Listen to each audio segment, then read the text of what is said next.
Hello and welcome. This is the Aya Om podcast.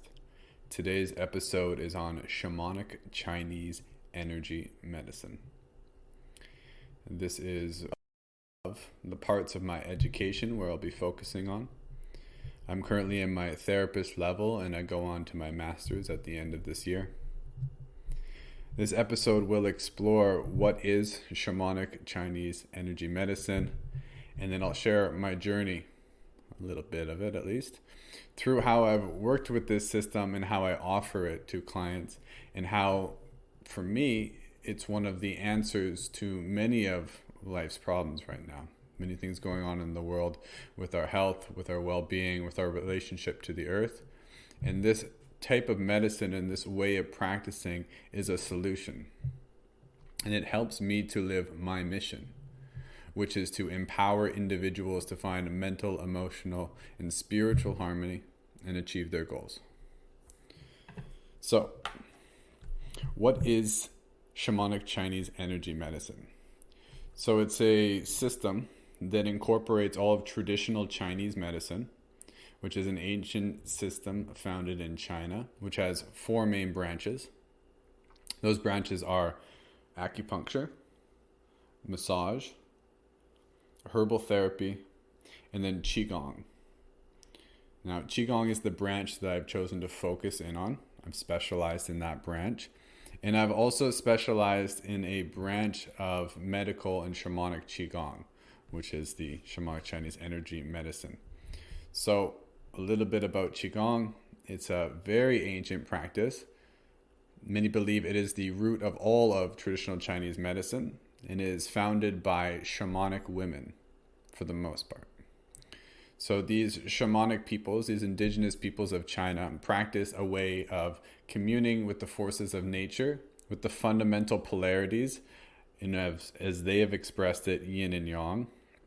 And by working with the flow of energy, life force energy, which is known as qi, they've been able to develop an entire knowing of the body and its energy lines, a whole system of health, and they've used the practices of Qigong, which incorporate moving, breathing, visualization, and a number of other techniques to create health and harmony within the self and to help to heal others.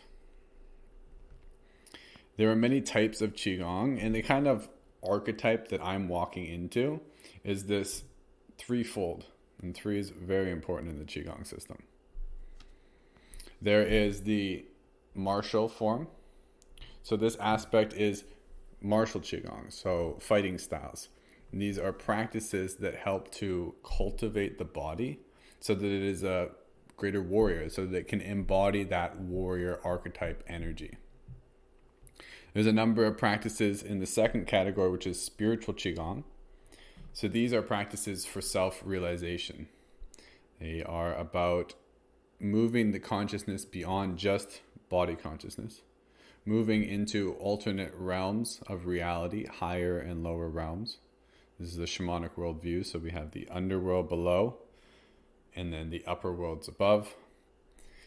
And the third archetype is the healer. The healer is the branch of medical Qigong, which is exemplified, in the traditional Chinese medicine system as a whole. So these three archetypes, we have the medical, the martial, and the spiritual, are the many different types of practices of Qigong.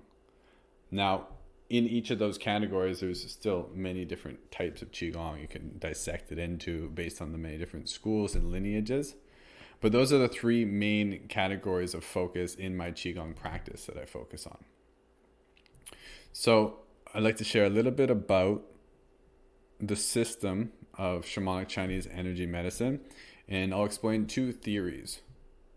So in order to understand this, it's important to know that we grew up, if you're like me, grew up in a culture, which is the Western world, which has a certain way of viewing medicine and a certain way of viewing reality. There's fundamental precepts that we hold as a society, as a collective. And these are integrated into our mind as a software, and it's how we perceive So our thoughts affect the way we see the world. Because we grew up, for the most part, with science as the dominant cultural mythos of how we see the world, we have this materialistic way of seeing reality if we've been ingrained with that scientific understanding, which I grew up with. If you grew up in a more religious home, you may have other things integrated into that, as I did as well. But for the most part, most of our culture holds the Western scientific principles. That's how we practice our medicine. It's very much in our institutions. We are leaning into the ways of science. So when we look at another culture, we have to bracket as best as we can our way of seeing the world. To understand indigenous medicine, of which shamanic Chinese energy medicine originates, as well as many other indigenous practices, such as the ones in this land here, or the ones that I study in Peru, they all have this fundamental energy awareness. Now, there's different ways of understanding, talking about, categorizing energy. We talk about it in terms of atoms, electrons, protons, and neutrons, positive charge, negative charge. The shamanic Chinese energy medicine in TCM theory talks about it as a yin and yang, positive and negative. At that fundamental level of energy, we're both talking about the same thing. We've just developed a much different language for different purposes. And they all have strengths and weaknesses. So I'm not anti-science, and I'm not all just into the woo. The woo is, in this origin, created by the woo, literally. W-U. So these were the shamanic women. They were called the woo. So these are the original woo-woos. And that's why there's a lot of woo-woo in this stuff. So be prepared. So we have the yin and yang theory. Yin and yang theory is a entire cosmology. And there's a way to work with this system to use it in a very pragmatic and practical way. Because if you think about energy, it's either too much, too little, too hot, too cold, too tight, too relaxed. There's this place of polarities in which we can think about all parts of life. We can talk about our body specifically. Acidity in the body versus alkalinity. We have contraction of different areas, relaxation of different areas. We want a good balance of this to keep structure in the body. Expansion and contraction. So there's these many different polarities, and if they're not balanced, the whole system runs out of order. I'm a breath worker, and I focus a lot on the breathing process, because if your breathing is off, the basic relationship between your inhale and your exhale, or your capacity to inhale or exhale, is off, no other system in the body can function optimally. The breathing system, the expansion and contraction of energy, is one of the guiding systems of all other systems. It's a higher level organization, so that when the breathing system is off, it affects the endocrine system, which is your hormone and gland system. It affects the very way that you can digest nutrients, because the physical movements of breathing help the peristaltic, I hope that's a word, peristaltic action. Action. Lights, camera, action. So the peristaltic action is the kind of like contraction and release and the wave-like motions of your digestive organs as they move food throughout the GI. Now, if your breathing is not moving and expanding into the lower diaphragm, all of your abdominal organs aren't receiving that wave-like quality that helps to move fluids and blood and the immune lymph. So that helps to move the energy through. So a lot of people, they default to a stressful way of breathing, which is more in the upper lungs. So then they're not receiving nourishment from the breath, both the energy it brings in, the alkalinity it brings in, but also the very physical movements. Now, I'm not going to make this whole episode about breath, because that's not the point of this episode, but I could keep talking about how the balance between yin and yang is represented on so many levels of the body, and simply rebalancing these polarities right in the middle way. That Buddha guy was onto something. The middle way, we can find harmony, balance. And from a balanced body, we have a balanced mind. From a balanced mind, we see things much clearer. We make better decisions. It's all related because this is a holistic system. Holistic referring to the whole. Mind, body, spirit. Individual, environment. Individual, their purpose. All necessary in the constellation of health and well-being. So the yin and yang system can be used at multiple levels to find healing in the body. As well, we also work with the 5-element theory. The 5-element theory is a medicine wheel. Medicine wheels are found in many indigenous cultures. There are Tibetan medicine wheels. There are indigenous medicine wheels from the peoples here. And there are indigenous medicine wheels all over the world. And they're not all the same. But they express the same principles in a way that's respective for the culture it grew out of and the environment that it's reflecting, as well as the individuals. So the 5-element theory is a system that uses the body, the mind, and concepts, and constructs an entire view of what it is to be whole. So we have the 5 major yins they refer to in traditional Chinese medicine, yin organs, pardon me. And this is the liver, the heart,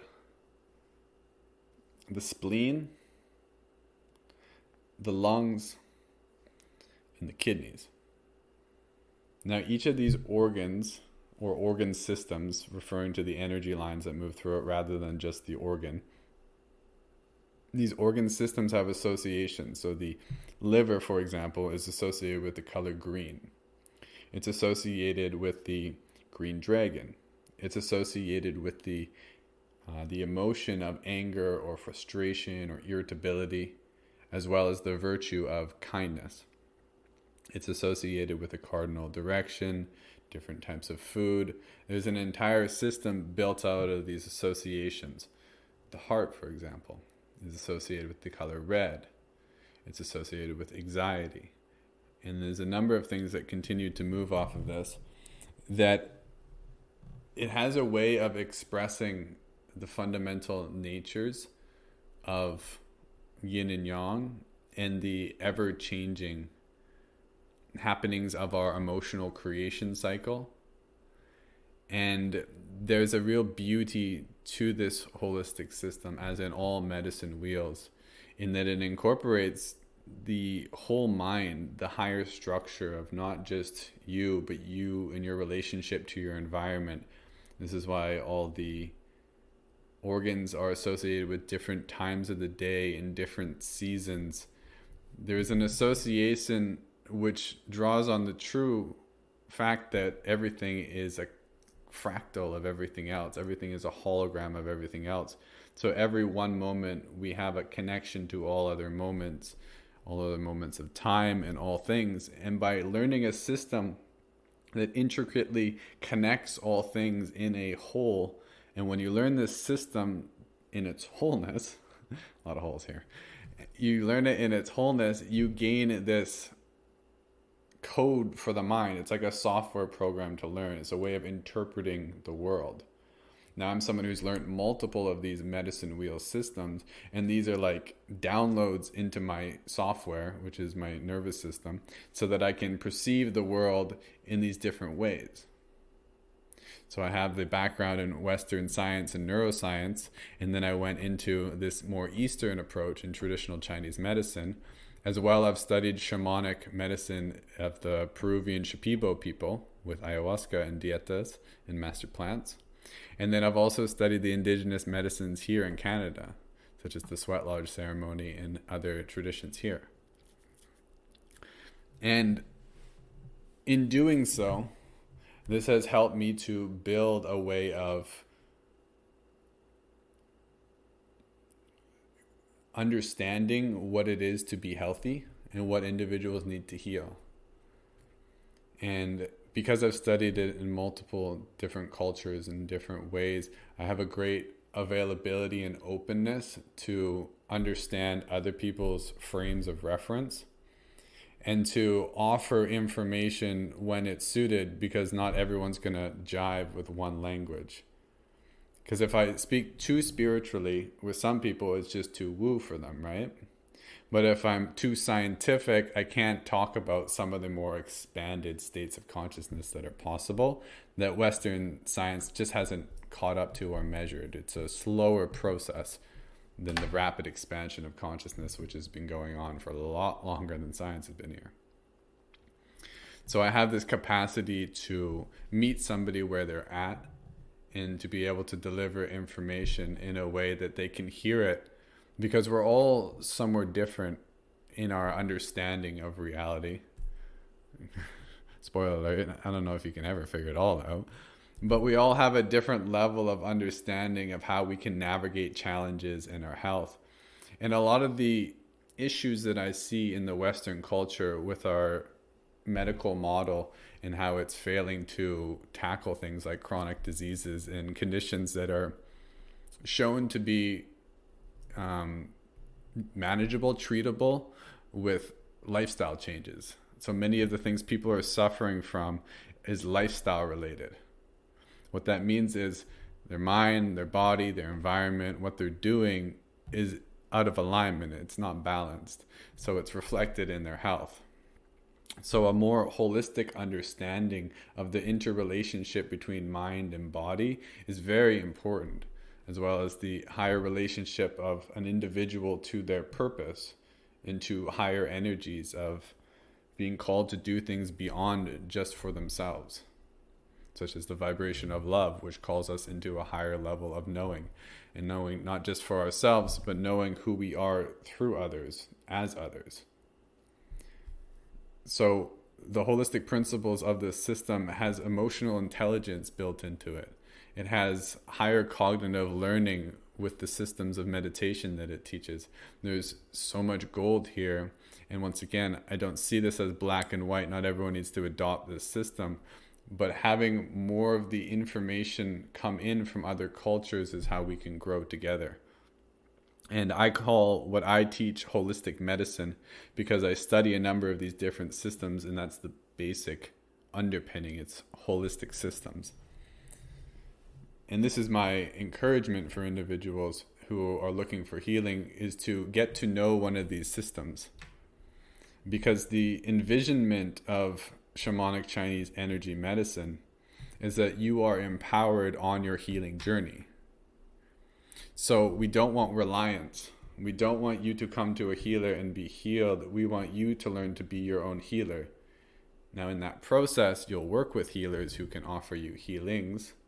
But ultimately, the deepest healing you can ever have is ones that are self-initiated. It's you becoming whole. And that's a process, a conscious process that only you can do. But we can support individuals.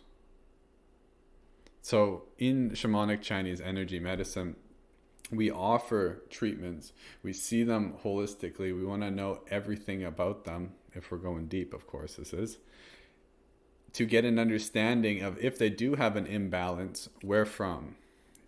And if an individual has cancer, when did it start?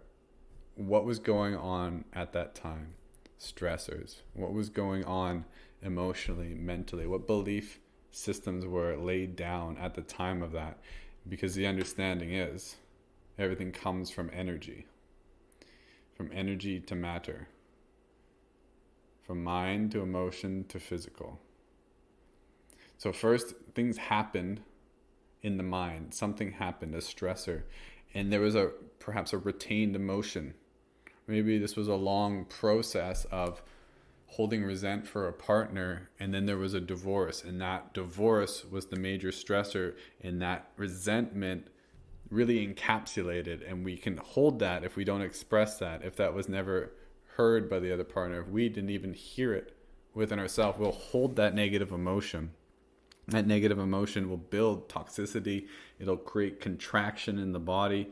It'll prevent the breath from breathing into it because it will wall itself off with psychic armoring because it's a part of you that you're unwilling to feel. It came up at some point and you shoved it down. I don't mean to say you as to make this really direct, pardon me. Theoretically you, I mean. So whoever did this, and spoiler alert, we all hold negative emotion unless you, I don't know, who are you? Who are you? So we all hold negative emotion because there's a negative emotion creation cycle, and emotions flow so long as we're willing to feel them and allow the energies to move through. If they get congested, then we get blockages of energy. That blockage of energy will affect the mind, the body, and the emotions. Hold sadness in, it's hard to feel happy. Hold sadness in, it's hard to breathe. It's hard to breathe, it's hard to regulate your nervous system. Hard to regulate your nervous system, it's hard to detoxify your system. Built up toxins in the system, it's hard to be healthy. Things just go, go, go.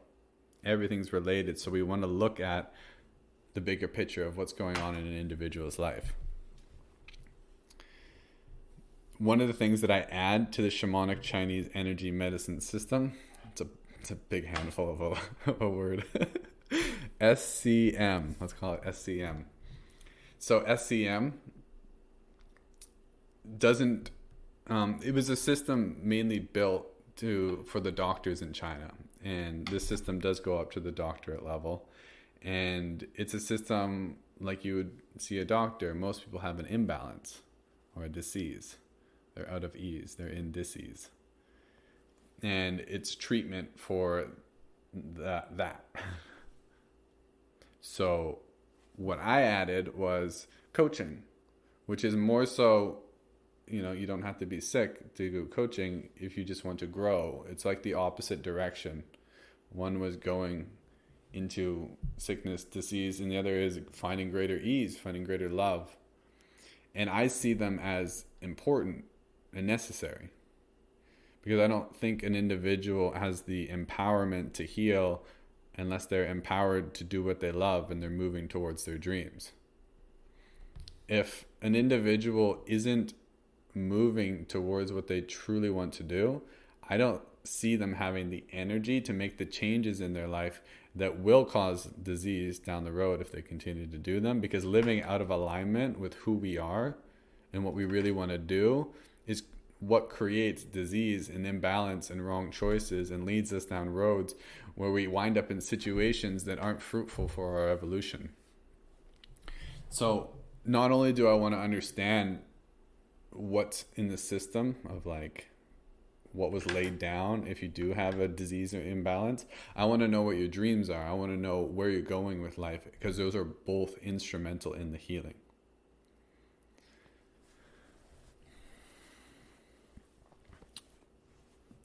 So I've talked quite a bit about what this all is in a kind of a bird's eye view, or also scattered and everywhere.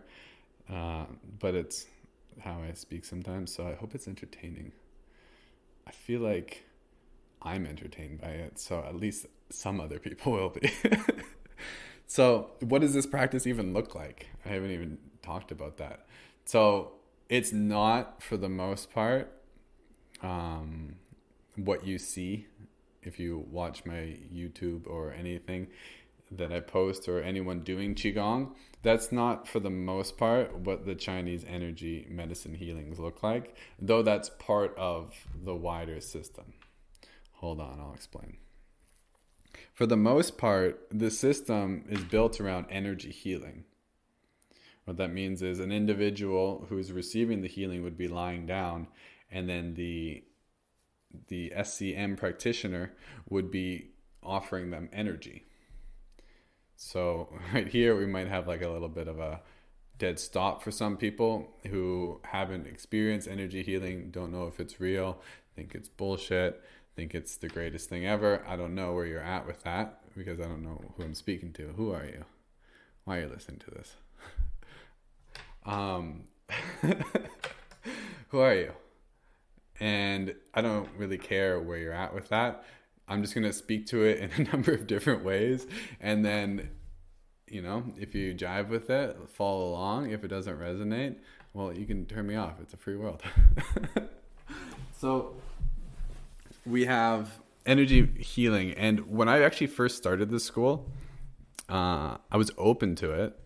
I think I had received some Reiki, however you pronounce it. I'd been a part of a lot of psychedelic ceremonies, and I had received energy healing there, of course, but not through like someone placing their hands over me in a more traditional energy healing way.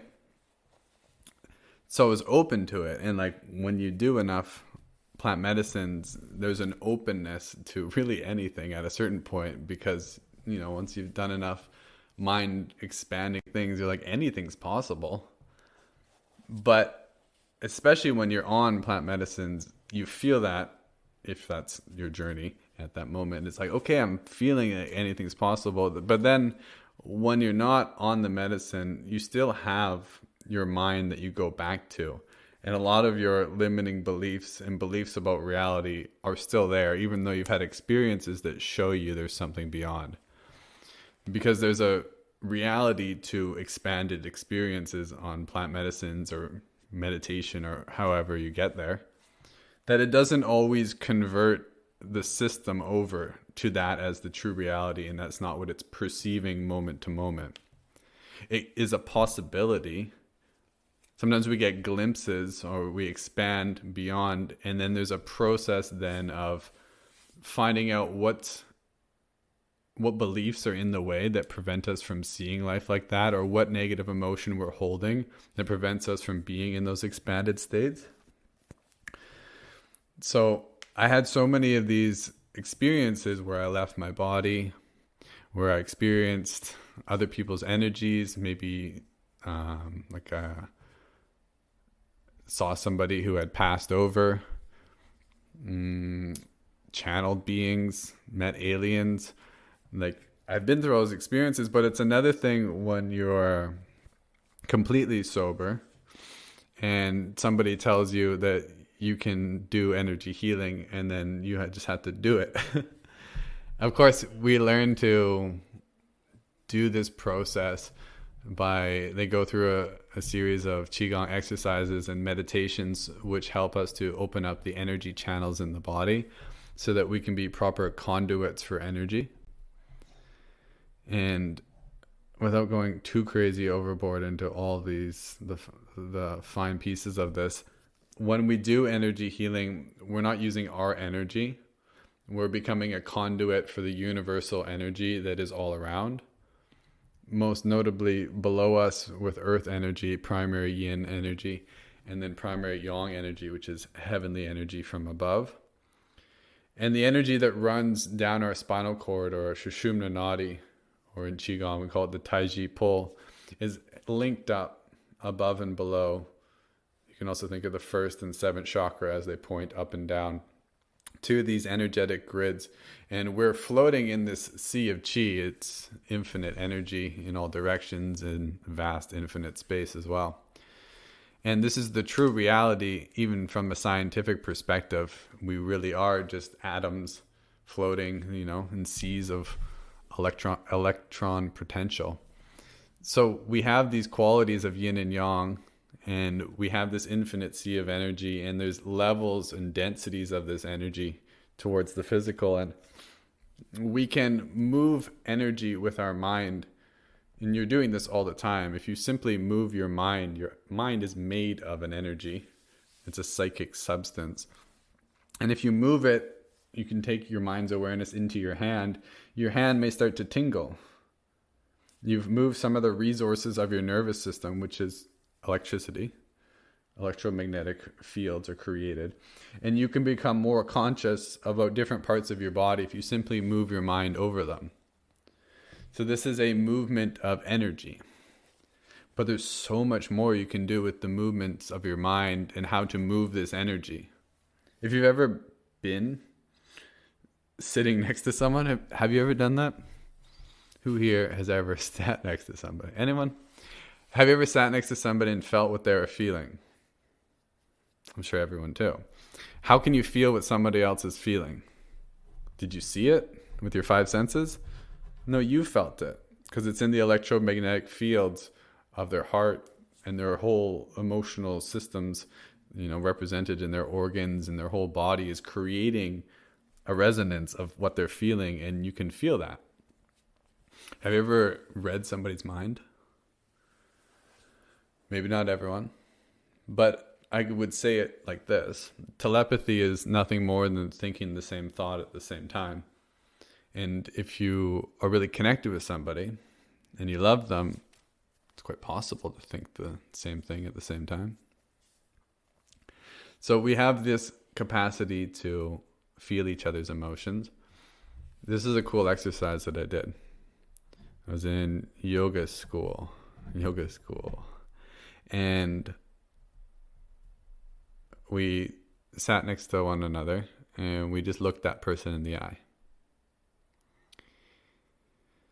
And then we held in the intention of either to love them or that we wanted to fix them. And it was really obvious when somebody wanted to fix us. And that was just them shifting their intention, shifting their mind just a little bit. So we can do a lot of things with energy. Now, when I'm working on an individual, they're lying on the table and I'm doing this energy healing, what I'm doing is I'm tuning in to the electromagnetic fields around their body. The physical field, the emotional field, the mental field. I'm tuning in with my whole body as a receiver and a conduit for the exchange of energy and information. Then I can read the energy of their body by feeling them. Just as you can feel another person and what they're experiencing, you can connect at that level. But I can also feel into organ spaces. Now, our organs as well also create an electromagnetic field. And depending on the health of that organ, it will have a healthier, more magnetic and potent field, or it will have an imbalance. How that imbalance will be represented in the energy signature. This is where we get down to the yin and yang, positive and negative charges of energy. If I place my hand over the body, I might sense heat or coolness, or kind of like a pulling in motion that this place is deficient and the energy from my hand is being pulled towards it. So there's all these things that we can begin to pick up on. And these are moving through us, and every individual has a way to receive intuitive intuitive communication. So this is information that's not coming from the ordinary five senses. It's not coming from the logical mind. It's coming before the mind has an opportunity to think. There's a moment before processing where the body can just pick things up at a subconscious level. And the more that we can still and quiet our mind, we can tune into this more intuitive, immediate knowing of certain things that are seemingly beyond the understanding of our mind and what we're capable of learning about somebody. And in this way, when I'm working on someone, I might feel that they have a piece where they need to forgive their father. This is the kind of information that I might pick up in that field of what's going on with them. Because, of course, this is also a very specific circumstance, right? They've offered themselves, they'd agreed to come into a healing process, and then they surrender in a way, they open themselves up.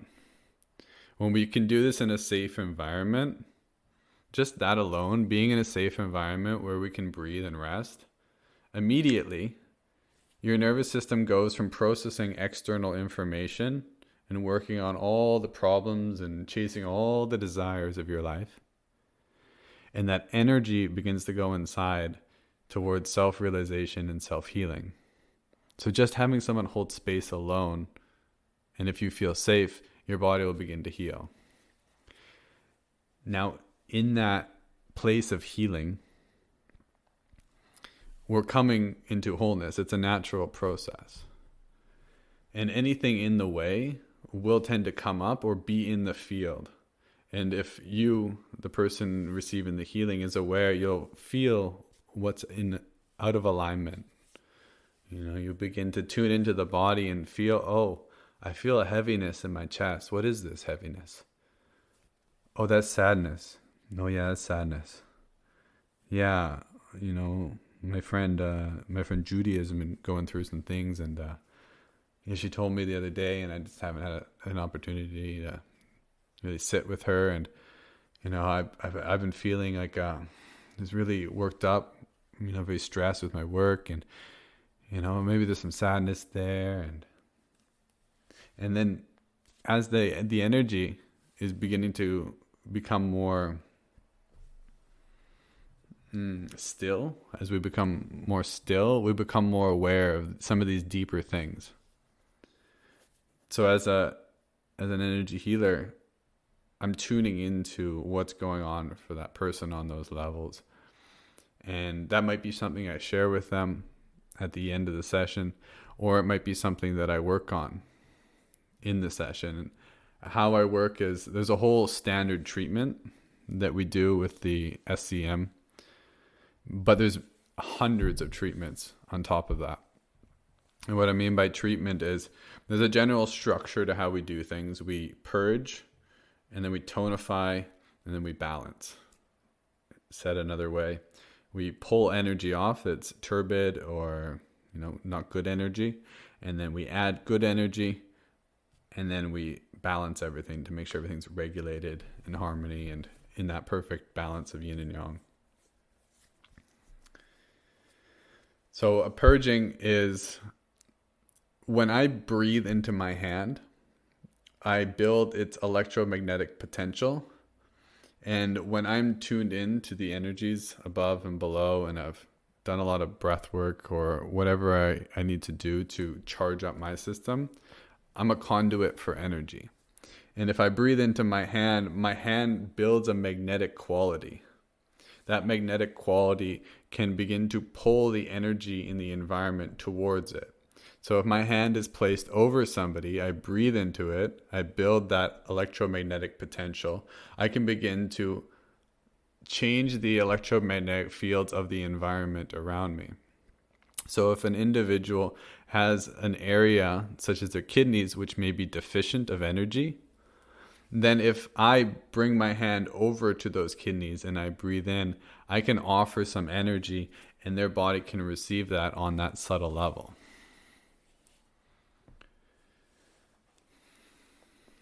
So the cool thing about this, and the part that really took me for a loop, is that this type of energy healing, this affecting of another person's body and feeling into their energy fields, getting sometimes really deep information about their family or people that they're angry about, whatever it is, can also be done at a distance, meaning they don't have to be in the same room. Once again, I've done a lot of medicine work and I'm open to these sorts of things, but it's another thing to go through the process of learning how to actually facilitate that, because what happens is the mind and its current beliefs come up, as well as its fears, and many other things block our capacity to do what we're all capable of doing, which is feeling other people, because at a higher level of energy, at that level of quantum, everything is entangled. And I'm referencing quantum entanglement, and I'm not going to go into the whole understanding there, but there's a way in which energy is not bound by time and space as we are in the physical, as we work with the mind. There is a capacity for us to affect other objects which aren't in the room. And you can even get a sense for this. I'm sure most people listening to this have had this, where somebody thinks about them and immediately the other person, has the urge to call them. there is this non-local communication that can happen, which has been shown in many different species that it does happen. And when we can understand that, okay, this is something that is part of life and we can work with this. This is what it took for me to get past many of my blocks as well as fears, because it was one thing when I started to receive some information and get past doubting myself, because there's that point where it's like, I don't want to be wrong about this because I don't want to be a Fruit Loop who goes off and thinks in his head he's doing something that he's not, and then he goes out in the world and tells everybody this. I don't want to be an embarrassment, and I actually want to know that this stuff is real. So I was extremely triggered when I got into all of this stuff, as open as I am, because I felt like, what did I do? What did I sign up for? Because there are many points at which when you begin to doubt, you won't be able to feel these energies because you're in the mind. You're in the doubting mind, no less, the negative aspect of the mind, rather than the mind of intuition, which is an openness without hesitation, in the moment, in the now. So it took me a lot of work, and I'm still doing that work to open myself up more and more. There's a surrendering that has to happen for the system to become sensitive enough so it's not blocked. So step by step, I learned to trust my intuitive communication. And at first, when I did that, I would need confirmation. And what that means is we did a lot of sessions with the other students in our class. And what would happen is I would feel something, and then I would ask them at the end. And the way we ask is very important. I always tell people that this is my intuitive communication. This is just something I experienced. It's true in that I experienced it. I don't know what's true for you or how it will resonate. Some things bang on land, some things they're not sure about, and that's fine. I know what I was feeling. But at first I needed that confirmation to even believe that it's possible. And I had to find things that I knew that I couldn't know or guess. After a few of those happened, I began to become more open. And then I needed less and less to find confirmation, because we all receive intuitive communication differently. There are people who are really kinesthetic, like they feel things in their body. Other people are more empathetic. They feel it in their heart and their emotional center. Other people have some of their more clairaudient, clairvoyant, and other higher sensitivities available. So they might hear it. They might see visuals. There's a clear knowings. And that's more in alignment with how I am. I feel things and I have clear knowings. So I'll just get this sense of something. It'll come through. I won't hear it. I won't see it. I'm not highly visual. So I'll just get these knowings, and then I'll offer them into the space. And more often than not, I'm speaking directly to something that they're aware of. Now, they're not always aware of it, and that doesn't mean it's not necessarily true, which I had to build a lot of confidence in myself at a certain point to know and trust what I was feeling. For example, if someone has trauma and they had an early childhood thing go on that I picked up on, and they're not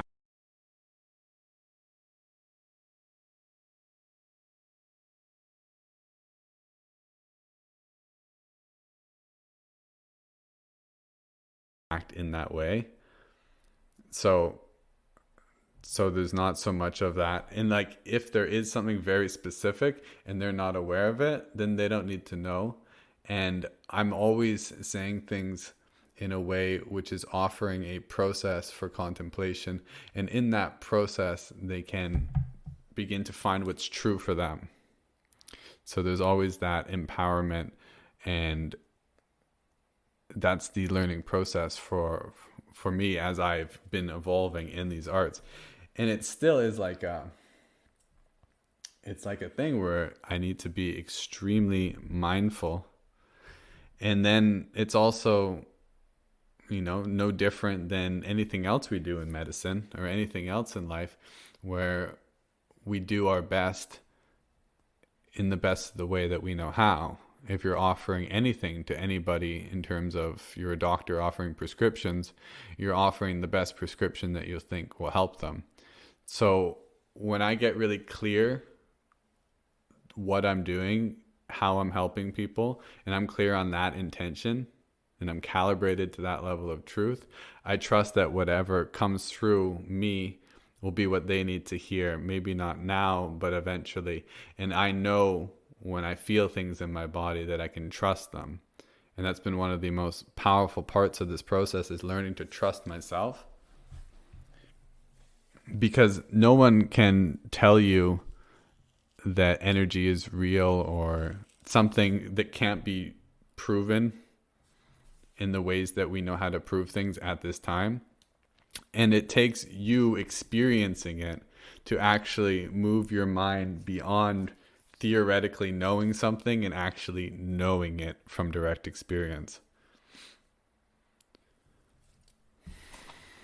So I'm just looking at the time here and how much I want to share. So I'll go deeper into how this energy healing works. So as an energy healer, I can feel into organ systems, and as well as we have 12 major meridians, 8 extraordinary vessels. These are all channels of energy which circulate chi through the body. And based on the flow of these meridians and where energy is blocked or where it is, etc., is indicating a number of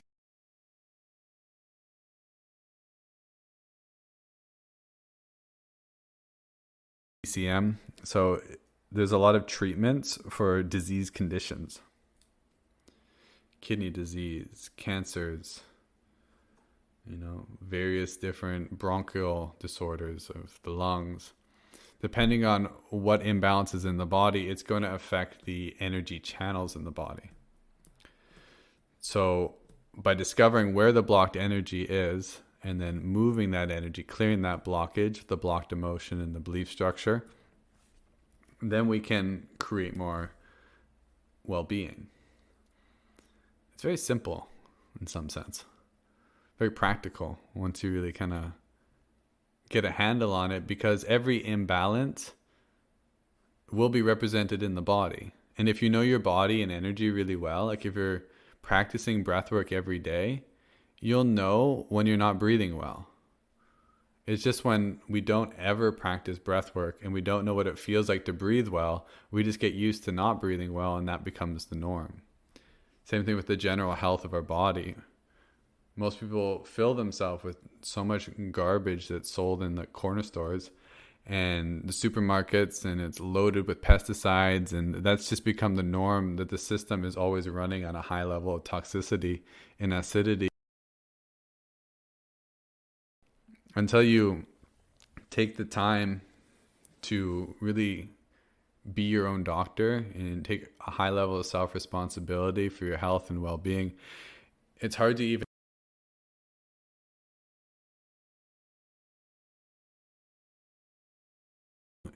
in your journey.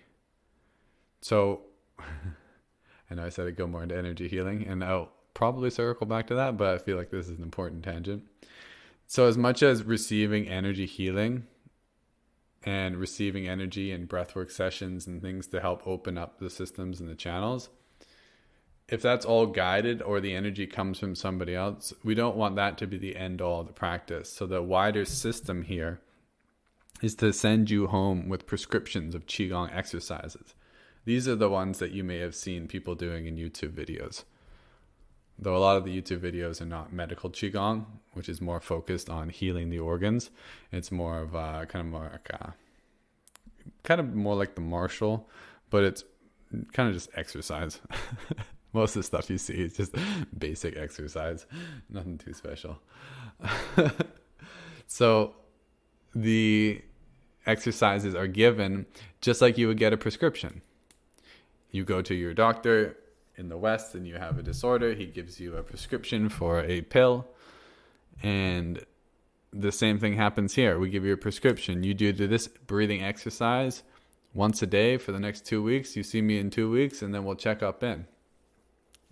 So this empowers you because you're not creating reliance. Breath does not have side effects.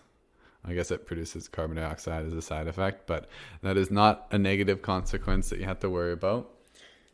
You be active in your process. And the thing with Qigong, it's not like you simply do 20 minutes of breathing.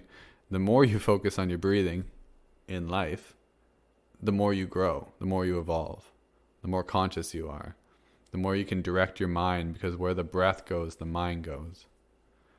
So you can continue to double in on your prescriptions, and you can double your doses, triple your doses of breathing, and you can get a huge shift in your life. And the more you do it, the more empowered you become, and the less you're reliant you are on the older systems.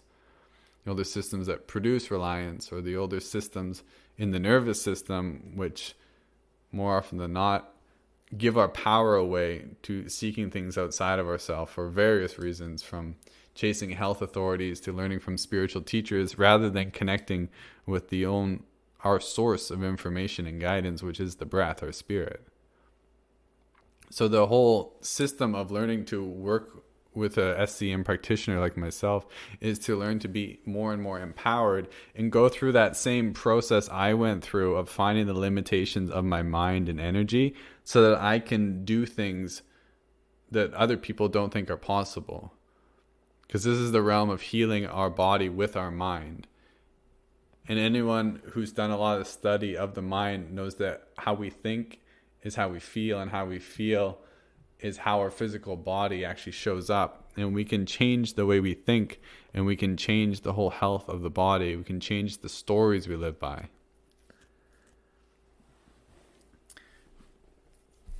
So the energy healing in conjunction with the prescription exercises creates a whole system of evolving your body and your mind, not just for the healing aspects, but as I mentioned, this is why I integrate coaching into this, because we're reprogramming the nervous system. We're releasing the old stories and belief structures, the limitations of what is possible, and we're beginning to reprogram towards what we want. So it's important to get clear on our vision, how we want to show up in life, what are our virtues and values. What are our standards of health and how we take care of ourselves? What are our standards of water and food? This empowers you as an individual, and this is why it's an answer to life's problems, is because we aren't to focus on the problems outside of ourselves before we take care of the first one, the number one problem, which is ourselves. This is ancient wisdom, found in all cultures, but very much so in the East, is that you turn within, and healing happens within. And this understanding that you reach from healing, from rewiring your mind back to the way it was before you were born, before all the conditioning, before all the limiting beliefs. If you can rewire your mind in alignment with true nature, this will create wholeness. This will allow you to heal. It will clear what's in the way so that you can move forward in your life. This will be represented both inside, internally, as healing and health, energy flow, and it will be represented outside as manifestation, as walking the path of least resistance, that is the path of authenticity. Because every time in the past we've taken on a role or mask which wasn't our own, we had to give that mask energy. And these faulty selves and our shadows and all the things that we hide are blockages in the system. If we want to create the most health, harmony, and energy flow, we have to just be natural in ourselves. Like children. Children are so abundant in energy that it's not attached necessarily to the food they eat. They just have this reservoir because they're so full of chi. And their energy channels aren't blocked because they haven't ingrained all of the limiting beliefs and the static patterns of living that most people are operating in. So it's about restoring the mind of a child, of openness and availability and curiosity and playfulness. children also have incredible mastery of their systems because of how lax they are in their body. They don't try excessively. This is why there's these things. There's this principle called Wu Wei, effortless action. And there's a way of being in the world, of doing, but doing it from a place of ease, representing yin and yang in beautiful harmony. Like the way a child can go so deeply into something, whether it's play, curiosity, to live with that level of fullness. So I'm not just doing energy healing because I found it's a lot more powerful if individuals are doing breath work while I'm doing the energy healing. So once again, I've kind of branched off from the basics of the system that I learned in shamanic Chinese energy medicine, and I'm integrating more of the other shamanic breath work, yogic, etc., the other elements into what I offer to create a more powerful system. So as individuals are doing breath work, I'm not only doing energy work, but I'm also doing body work and massage work and pressure points and fascial work and a number of different other practices to help the energy flow.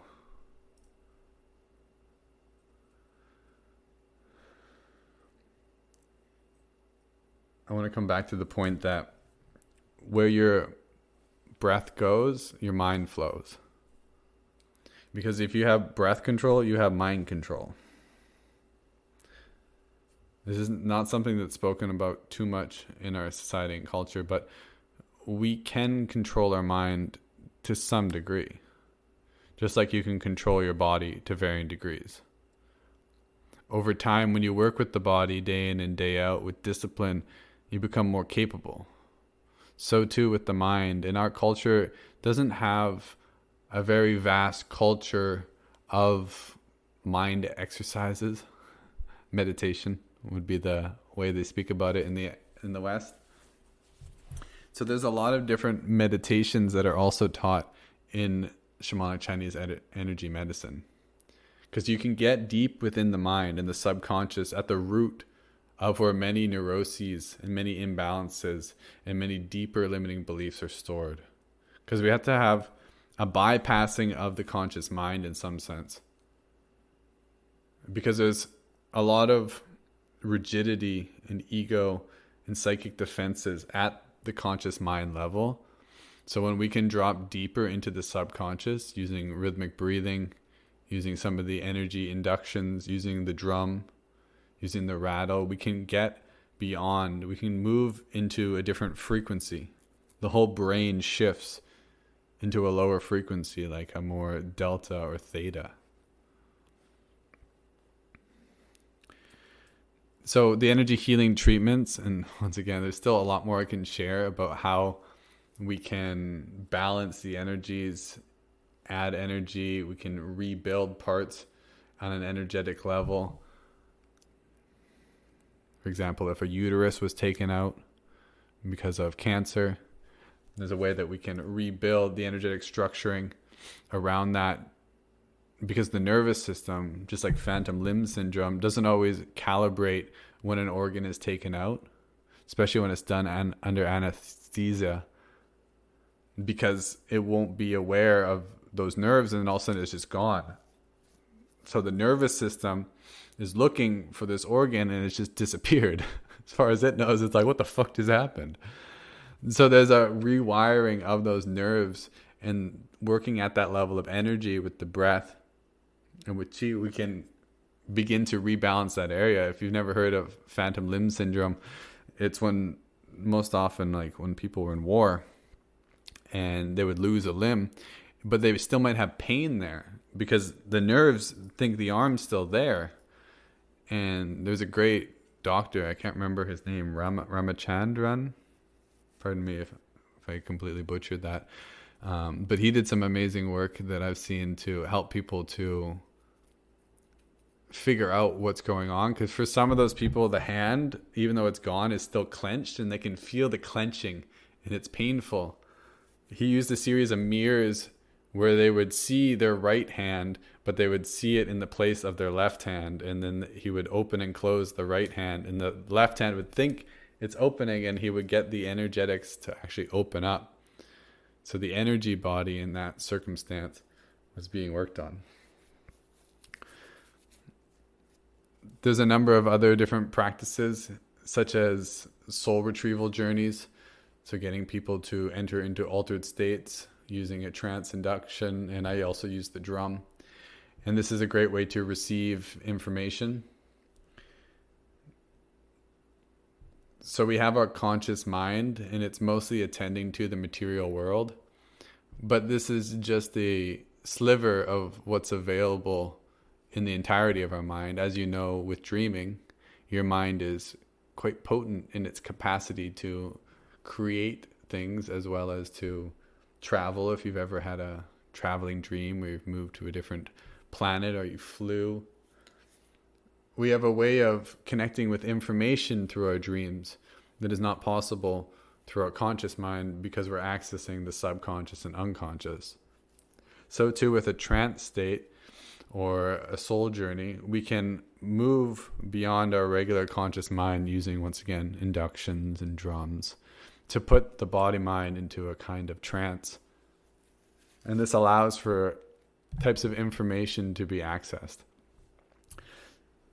So once again, going back into like how I help people. If an individual comes to me and they have an imbalance, we would want to get to the root cause. We would want to determine a set of treatments, a number of prescriptions that they can work with in their day-to-day, and then an ongoing care program. If they want to go in a deep dive, of course, I just offer one-off sessions.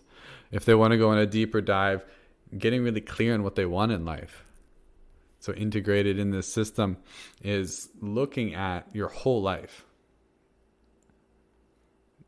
Now, I do a whole coaching system where I am literally looking at every aspect of your life, from your finances to your sexuality to your core values, etc.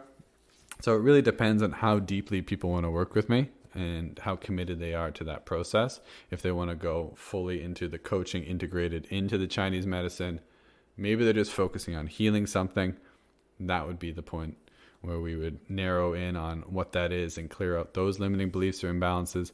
A lot of individuals just come to see me for breath work, for expansive journeys of moving past the blockages they're currently facing in their mind.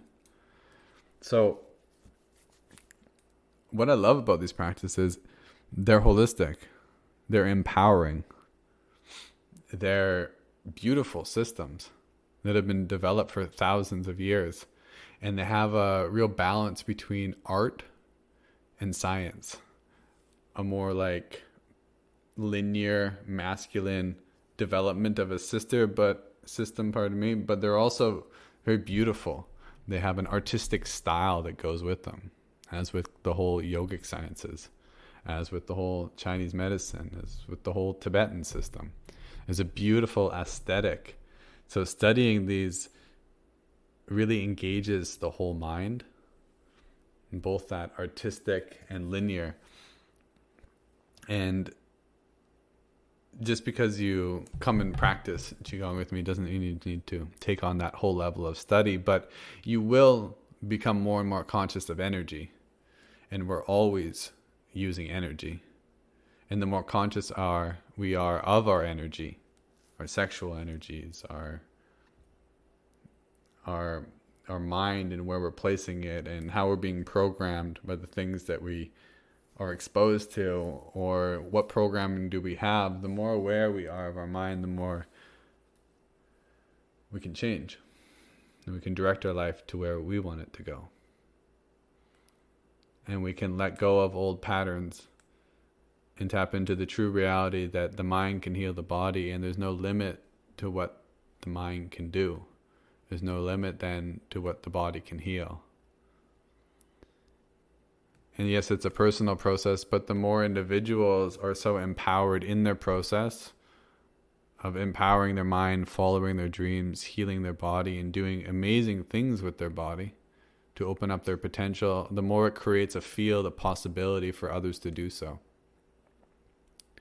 So in this way, we are all guiding lights, each responsible for ourselves, but we can help so many others by sharing that energy through the process of Qigong, through the process of yoga and many other systems of breathwork and plant medicines and ceremony. This, for me, is what helps me to live my mission of helping people find mental, emotional, physical, and spiritual harmony and achieve their dreams. Thank you for listening. Aya Om.